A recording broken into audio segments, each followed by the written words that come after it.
Hello everyone, मैं जितेंद्र बागड़ी आप सभी का जेआरएफ अड्डा हिंदी मीडियम चैनल पर अभिनंदन और स्वागत करता हूं। दोस्तों, आज हम बात करने वाले हैं ज्योग्राफी विषय से। आप यूजीसी नेट की तैयारी कर रहे हैं तो आपको सबसे पहले बड़ी बड़ी बुकें पढ़ने के साथ में आपको hand written notes, quick notes, short notes जिसे आप कहते हैं वो बना लेने चाहिए, क्योंकि एग्जाम से पहले अगर आप बुक खोल के स्टडी कर रहे हैं तो आपका सिलेक्शन जो है बहुत पीछे रह जाता है। क्यों? क्योंकि उस समय आपको स्मार्ट स्टडी करने की आवश्यकता होती है और स्मार्ट स्टडी करने के लिए आपके पास में कुछ ऐसा मैटर होना चाहिए जो एग्जाम से पहले आप उसको रिवीजन कर सकें, आप उसको बार बार दोहरा सकें, क्योंकि जब तक आप उसको दोहराएंगे नहीं तब तक आपके सिलेक्शन का आधार जो बना था वो किसी भी एंगल से सही नहीं ठहराया जा सकता।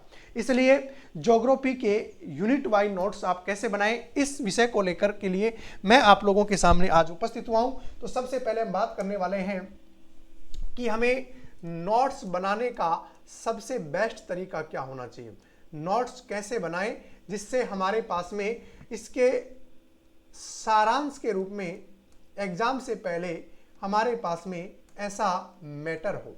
तो सारांश कैसे निकालें? तो मान लीजिएगा आपके पास में यूनिट 1 से लेकर के 10 यूनिट है, 1 2 3 4 5 6 7 8 9 और 10। यहां पर हम बात करें मूल रूप से कि हमारे जो 10 यूनिट्स बने हुए हैं इनका अगर हम 4 का, जैसे कि मैंने बताया, 4 तो आपके भौतिक भूगोल से संबंधित हैं। ये तो किससे रिलेटेड है? आपके भौतिक भूगोल से है, जिसमें हमने, इसका नाम है भूआकृति विज्ञान, जलवायु विज्ञान, समुद्र विज्ञान, और यहाँ पे आपके आता है एग्रीकल्चर। इसके सॉरी, एग्रीकल्चर नहीं है, ओशियनोग्राफी होगा। और ये जो है आपके आर्थिक भूगोल से जुड़े हुए हैं। ये किससे जुड़े हुए हैं? आर्थिक भूगोल के साथ में जुड़े हुए हैं। ओके।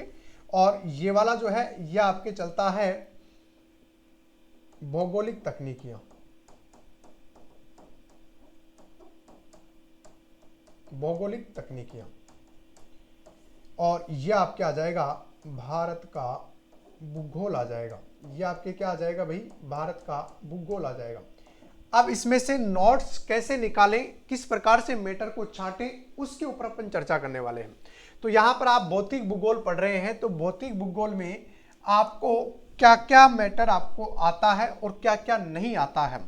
अगर जो मैटर क्या आपको सभी बिंदु याद हैं, क्या आपको सभी बिंदु याद हैं?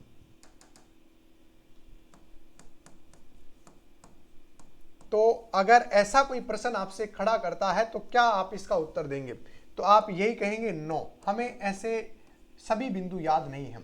तो आपको कितना परसेंट याद है? तो मैं ये मान लेता हूं 100% पूरा सिलेबस है, उसमें से आपको 30% तो याद है, परंतु 70% आपको बार बार पढ़ने के बाद में भी क्या नहीं हो रहा है? याद नहीं हो रहा है। तो आपको इन 30% का नोट्स कभी नहीं बनाना चाहिए। जो आपको आता है, जो आपको याद है, उसके आपको नोट्स कभी नहीं बनाने चाहिए, विशेष रूप से ध्यान रखना है। और जो आपको 70% नहीं आ रहा है, तो जब आपने फर्स्ट अटेम्प्ट में, पहली बार में जब इसको पढ़ा, तो आपने क्या करना है? जब आपने फर्स्ट अटेम्प्ट में एक बुक को पढ़ा, एक नोट्स को पढ़ा, या आपने ऑनलाइन पढ़ा, वहां से नोट्स बनाए, तो वहां पर जब आपने बुक को पढ़ा, बुक में से जैसे आपने अंडरलाइन कर लिया कि ये वाला तो मुझे याद करना ही करना है, तो उस अंडरलाइन को आप लिख लीजिएगा अपना एक कॉपी का जो पेज जिसमें आप रफ काम करते हैं। आपको अलग से कोई विशेष रूप से नोट्स बनाने की आवश्यकता नहीं है, जिसको आप रेगुलर यूज करते हैं, उसमें से उस पेज पर आप उन सभी बिंदुओं को अंकित करें जो आपको लग रहा है कि ये मुझे याद होना चाहिए, जो भी मुझे याद नहीं हुआ है, तो आप केवल उसको लिख लें। और जब आप उसका रिवीजन करेंगे, बार बार जब आप उसको पढ़ेंगे, तो हमेशा आप उसी को पढ़ें, बुक को दोबारा से न पढ़ें। केवल जो आपने अंडरलाइन किया, जिसको आपने अपनी नोटबुक में उतारा, ठीक है, तो आपने उसी का क्या करना है? बार बार रिवीजन करना है। ऐसा आप अगर 3 बार से अधिक किसी भी तथ्य का, किसी भी यूनिट का क्या कर लेते हैं? रिवीजन कर लेते हैं। तो इस 3 बार रिवीजन करने के पश्चात वो बिंदु, जैसा कि मैंने कहा, क्या आपको सभी बिंदु याद हैं, तो आपने 70% जो लिख के याद करने का प्रयास किया, तो मैं तो ये कहता हूं ऐसा करने पर अगर आपको 50% भी लर्न हो जाता है तो आपका काम बन गया, क्योंकि आपको 100% लर्न करने की आवश्यकता नहीं है। पढ़ना हमारे को 100% है, पढ़ना तो हमारे को 100% है, लेकिन याद करने की अगर बात की जाए कि सर हमारे को 70 से 80% तक याद है, तो आपका काम हो जाएगा, क्योंकि यहाँ पर नेगेटिव मार्किंग नहीं होती है, यहाँ पे नेगेटिव मार्किंग नहीं है।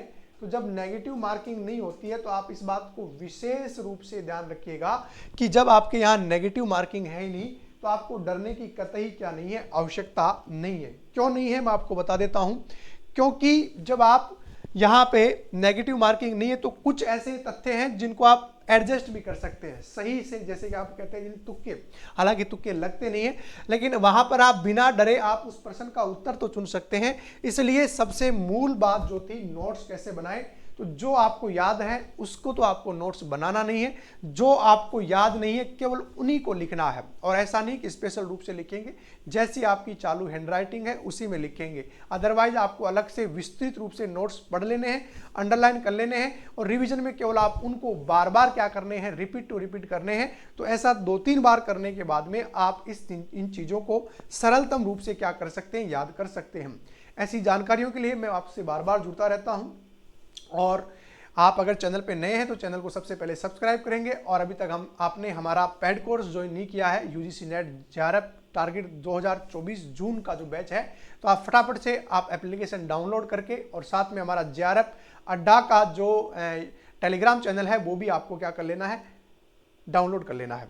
ठीक है, मिलते हैं अगली क्लास में, तब तक के लिए सभी को जय हिंद, जय भारत।